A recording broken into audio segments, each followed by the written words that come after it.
2024 में बिहार की राजनीतिक राहें रपटीली रही। पूरे साल बड़े सियासी घटनाक्रम सुर्खियों में रहे। साल के अंत में पूर्णिया से कांग्रेस के बाहुबली सांसद पप्पू यादव को मिली धमकी खबरों में बनी रही। साल की शुरुआत में राजनीतिक संबंधों की एक यादगार कहानी लिखी गई। उसके मुख्य पात्र मुख्यमंत्री नीतीश कुमार रहे। नीतीश कुमार महागठबंधन के साथ रहते हुए लगातार पूर्व प्रधानमंत्री अटल बिहारी वाजपेयी को याद करते रहे। उन्होंने महागठबंधन के साथ होते हुए भी पूर्व की यूपीए सरकार पर सेंट्रल यूनिवर्सिटी को लेकर सवाल खड़ा किया। ऐसा लगा कि धीरे धीरे बीजेपी के करीब आ रहे हैं। मुख्यमंत्री नीतीश कुमार लगातार पीएम मोदी का समर्थन करते रहे। उनके सभी फैसलों पर उन्होंने अपनी सकारात्मक मुहर लगाई। G20 की बैठक में शामिल हुए, पीएम से मुलाकात की। उसके बाद 2024 की शुरुआत में ही बिहार का सियासी पारा अचानक गर्म हो गया।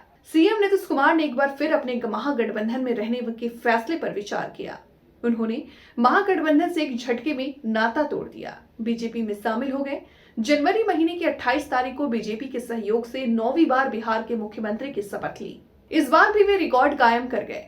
बीजेपी के साथ आने के बाद नीतीश कुमार और पीएम मोदी के संबंधों में और प्रगाढ़ता आई।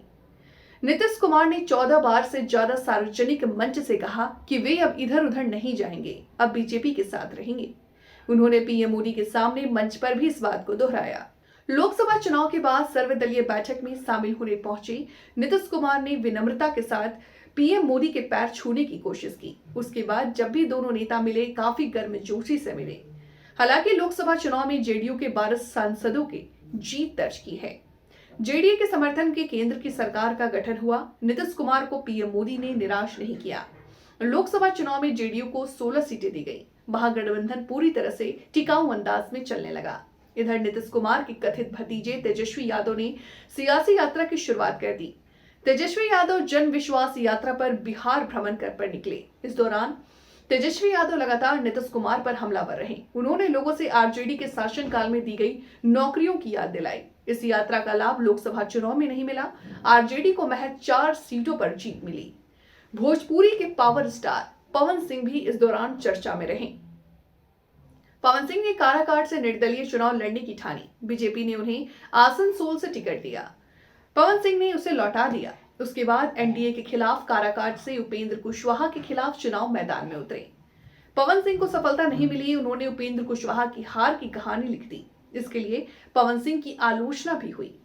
उपेंद्र कुशवाहा चुनाव हार गए। हालांकि एनडीए ने उन्हें राज्यसभा भेज दिया। बिहार की राजनीति में चिराग पासवान लगातार चर्चा में रहे।